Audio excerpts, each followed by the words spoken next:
Councillor Thompson. Thank you very much, Mr. Mayor, and good morning. I'd like to ask staff, through you, Mr. Mayor, to Economic Development staff. Mr. Boddy has just made a number of comments.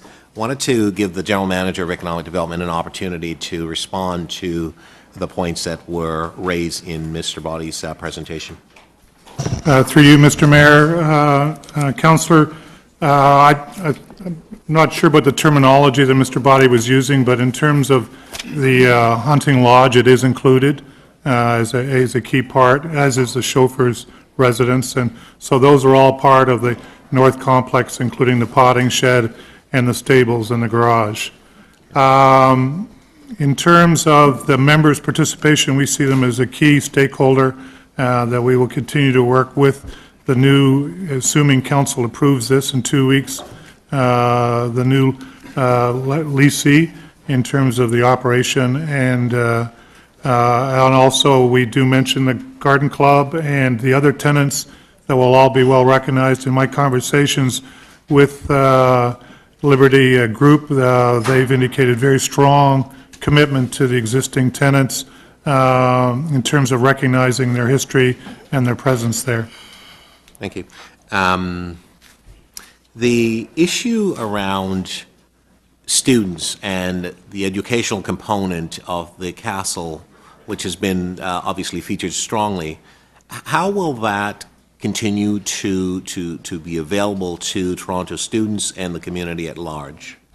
We've, the lessee in their proposal offered to increase, in fact, the use of the main house and grounds for student groups, and was going to work hard at trying to increase and help them overcome some of their own challenges in terms of transportation costs and other ways of trying to get to the castle. So that group identified that area as an important element. Also, as part of the refurbishment of the basement, to put in an educational center in terms of the use of the spa area as a theater to help make better presentations to educational groups. So I'm convinced that the recommended proponent will move hard in terms of trying to increase the use of the facility by educational or by students. Right. And can you just give us an example or give us an overview as to the process itself?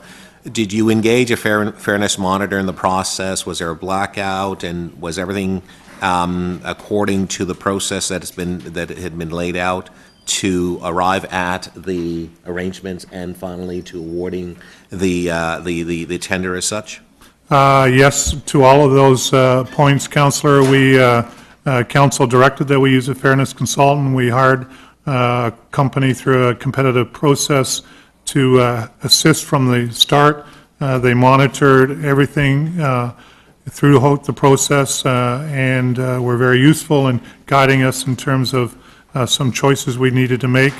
We went through a two-step process, an RFQ and then an RFP process. Both were open in terms of how the process and everything was posted, and I'm very confident that we went through a true, valid, transparent, and open and appropriate process for making such a major decision about a very important Toronto landmark. Through the commentaries that have been made this morning, there had been comments as to payments and what was paid for and so on.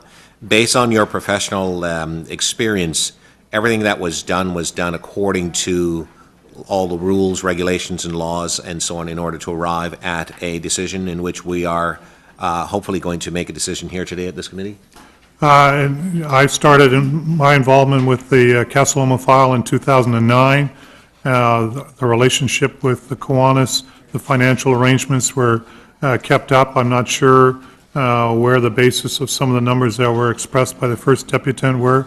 It is correct that we came to a financial arrangement of $1.4 million with Kiwanis with regard to patents, intellectual property, and the artifacts that they had accumulated over almost 70 years, or more than 70 years.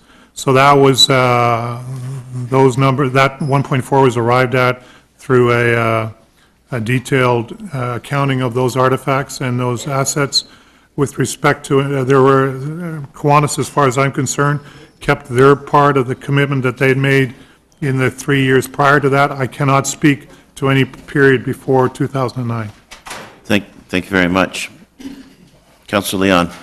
Mr. Chairman, through you, Mr. Mayor, to staff, first off, this was a great report to read, and Thank you. the work that's gone into it is really to be commended.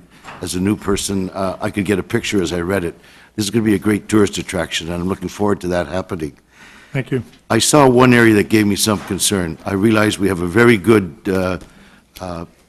company that we're going to be using to undertake this project, but in the area of risk to the city, I'm wondering, is there any performance bond being planned that we would ask of the company coming in to do this?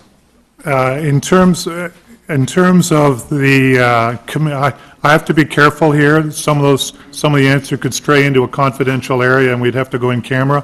So if I could just keep it at a broad level, I'm satisfied that the city is protected for all of its risks, that it would, any construction project always requires completion bonds, so any kind of capital investment that any proponent would make with the city, whether it's for Casa Loma or any other, requires completion bonds. So the risk for that is mitigated completely, in my view, on that. And so, other than the business risk of being successful or not, which we would take anytime we would make a lease deal with a tenant, that would be the only risk that we would take a look at, or that we could bear. That would satisfy me, Your Worship. Thank you. Thank you. Any other councillors have questions? Okay, seeing none, visiting councillors wish to speak? Councillor Matlow.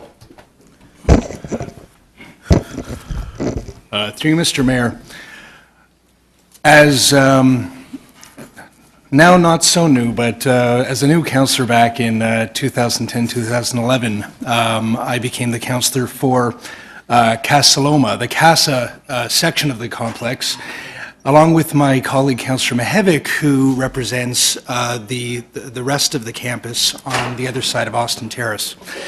And I realized that we had inherited an incredibly important responsibility to work with staff and with council on helping guide Casa Loma to back to its grandeur.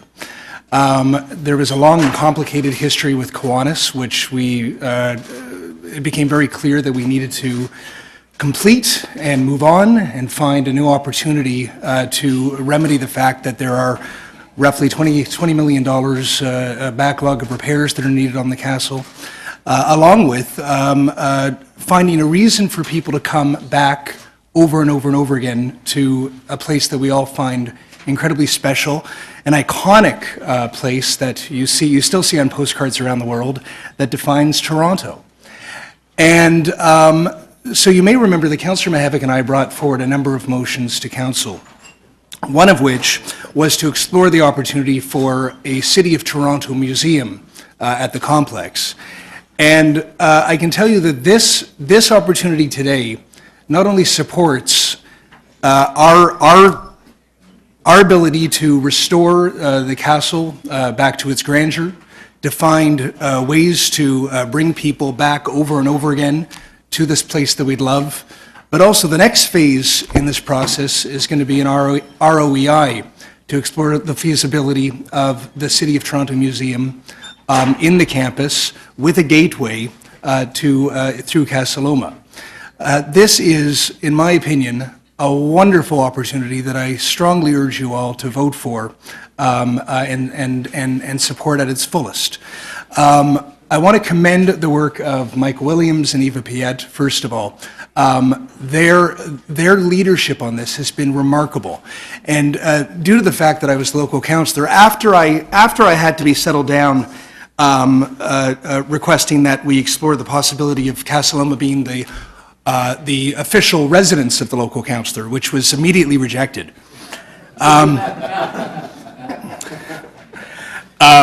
I had the opportunity to work with these two individuals very closely, and I saw up front what staff do when they're doing the best work they could possibly do. I was so impressed. It's been a pleasure working with Councillor Mihevc as well, who, while I represent the castle itself, he has many residents across the street who deeply care about not only the castle, but also the properties and how they function and how they impact them. And I can tell you that we've arrived somewhere that I think is wonderful, and I'm very happy to find a partner to operate Casa Loma who has a track record in success, in providing quality places for people to visit. And lastly, just to continue on from where my colleague Councillor Thompson was going, I am completely convinced and completely comforted by how accessible Casa Loma will remain to tourists to our city, to students, to all Torontonians who want to visit this special place. So for all those reasons and more, please support the recommendations. I look forward to seeing Casa Loma return to its grandeur, and also to commemorate the long history of the Pellet family, to continue the exhibits as well, including, by the way, the Queen's Own Rifles and all the partners that have been part of this great place. Thank you. Thank you, Councillor. Councillor Lindsay Luby. Well, thank you. As someone who's been here since amalgamation and have been through all the history of this issue, it has indeed been a very complicated process. And the toing and the froing and it boggles the mind. We finally got to the place where we should have been in the first place, as far as I'm concerned. And I'm very pleased that Liberty Group has won this proposal. I urge members of council to support it. And just making a couple of comments. I like what Mr. Bodie said about naming the gardens. I think that's a great way to commemorate Sir Henry. Put up a sign. A lot of people, believe it or not, from various horticulture groups throughout the city visit the gardens as an example of how beautiful things can be. So we should not forget about making that and continuing it as a very attractive place. In fact, one of the gardeners from there came to speak to the Westway Horticulture Group. And it was very interesting, and I learned a lot about what they did and how they did it, and believe it or not, it does have far-reaching effects. The other thing I'd like to mention, because it is an important tourist area for us, and it was drawn to my attention, the DuPont TTC subway stop. As you come out of it, it lists George Brown College as one of the features there. It does not list Casa Loma. And I don't know why not. I've been given, feedback, oh, well, we can't do it. I mean, it's not going to cost very much. But it seems to me something that this council should urge the TTC to do. Because, tourists to our city are coming out and they've got really no idea that that's Casa Loma there. So those are some suggestions I'd like to pass along for incorporation in this, and urge you all to support this great bid. Thank you.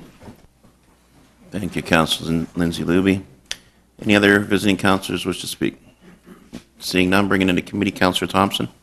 Thank you very much, Mr. Mayor. I too want to lend my support and voice to this particular issue.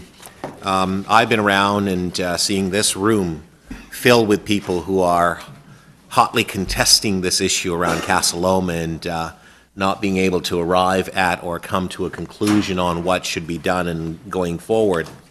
And I'm so very pleased that today we're in this room. The temperature is very calm, and in fact, the position of most in this room is that we need to certainly support the item that's in front of us in order to ensure that the castle, Casa Loma, is not necessarily restored to its old glory, but restored to its future glory and the vision that will continue to thrive for all who will be able to use this particular facility.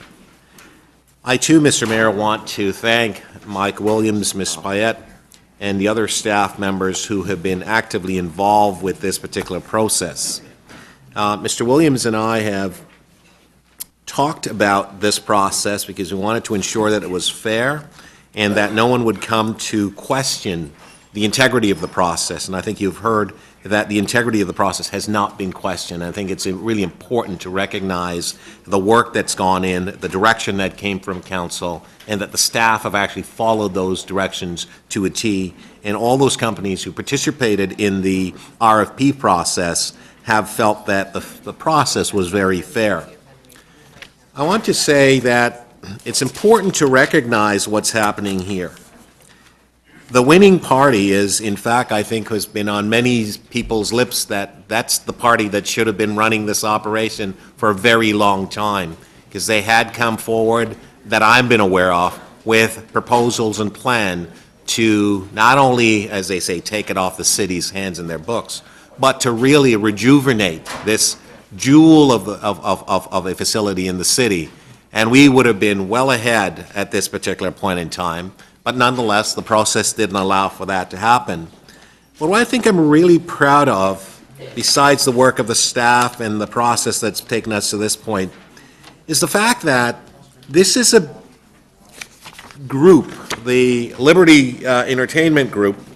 It's a group of local, at least I understand I know that Mr. Pat DiDonato is here with the group, and his brother Nick is here as well, DiDonato.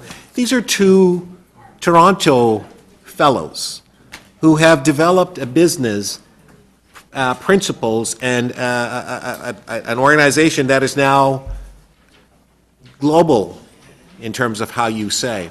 They have developed a formula that is widely recognized, that has not only luxury but a quality and an aesthetic to it, and a flavor that brings a tremendous amount of sense of not only prosperity but just pride. I think we ought to take pride in these gentlemen as we focus on economic development and prosperity, as we talk about the business leaders that we actually have in the city, and that they have been able to stand with us through all of our challenges to say we strongly want to take this jewel that belongs to the City of Toronto and to put our stamp on it that we've done elsewhere in Miami and elsewhere in the City of Toronto.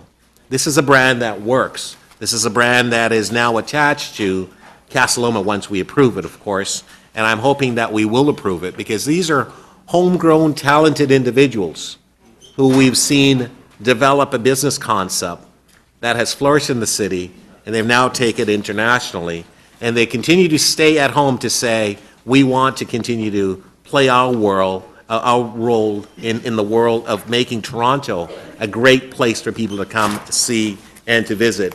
And I say that, Mr. Mayor, because this morning I spoke at the International Economic Forum of the Americas about the wonderful things that are happening in our city. We have people from around the world that are here in this city to see the great things about the city. Casa Loma is one of those jewels, and I can't wait to see this facility open and operating, because I know it will be to the standards that the Liberty Group and the DiDonato brothers have been accustomed to, and we in the City of Toronto have essentially taken for granted, because it is so cool, great places that they operate and so on. So I'm very pleased that they have stood with us, and I'm very pleased, and I hope that we support it 100% today. Thank you. Thank you, Councilor Thompson. Councilor Shiner? Mayor Ford, ever since amalgamation, we've been trying to figure out what to do with Casa Loma. And as my colleague said, it's been here so many times again, trying to find a resolution to how to maintain and restore the historic building and yet minimize the cost for taxpayers and have a good operator in there. And sure, visitors come and see it, but it isn't talked about the way it should be when visitors come to the city. And it isn't a destination place as it should be for many events when you're looking for venues, and that's very unfortunate. And I've been there on a number of occasions, but in the springtime or the fall, because the summer in those banquet rooms, it can get quite warm. So I I'm very supportive of what's here in front of us. It is going to restore the facility to its glory. It's going to modernize the facility so it can be used year-round with air conditioning and modern amenities that you need. It's going to maintain the existing facilities and have more use of it through the use that Liberty will be doing in the banquet halls and other venues. And it's going to keep that cost off of taxpayers' backs. And it's going to be done in a professional manner where we're all going to be proud of it. And I think Liberty, and unbeknownst to the owners, many occasions I've gone to many of their establishments, and they're well-run. Just last week, I was down at the X at the Liberty Grand with a fundraising event for a youth shelter, and you go into that place, and it was never used that way before they took it over. And they are professional in their operations and do it in a manner that the people that use their facilities are happy with them. They're a good operator that people like to use for these events, and I think that they can be the type of operator we want for this facility. So what's in front of us is I think, a historic moment for us to finally move forward with something that's really good on this. What I found missing in the report in front of us was the ability to extol the virtues of this deal that we're making, or this agreement that we're making to the public before we make it, because there were a lot of questions raised about it remaining private. It's not going to. Not being accessible to the public. It'll be more accessible to the public. Not maintaining the north building. If the funds come in and we're able to, we're going to work with Liberty and with the city to restore the north building. About the parkette, about all the issues that are there. This actually puts a positive step forward for once in the life of Casa Loma with the City of Toronto. And I think it's an excellent agreement that we have in place for both parties to share that cost and make this the wonderful venue that it could have been, should have been, and I believe will be in the future. So I'm very supportive of the report that's here, and I'm glad that staff are able to negotiate an agreement that I think will really be helpful to the city and in general and the people that live here, and maintain Casa Loma in its glory. Thank you, Councillor Shiner. Mr. Deputy Mayor? Thank you, Thank you, Mr. Mayor. I'm going to move the recommendations. And very briefly, reinforce what others have said. This is a very successful homegrown company, and it's been successful because it has at its head an amazingly creative person. And I think that we're going to be astounded at how well this is going to work out for the city and its residents. Simple as that. Thank you, Mr. Deputy Mayor. Any other speakers? Recorded vote, please. Okay. We'll put the motion up. Just move adoption. Okay, record a vote. All in favor? Councillor Crawford, Councillor Crisanti, Councillor Leon, Councillor Mamaletti, Deputy Mayor Kelly, Mayor Ford, Councillor Milchin, Councillor Palacio, Councillor Shiner, Councillor Thompson. That's unanimous. Excellent.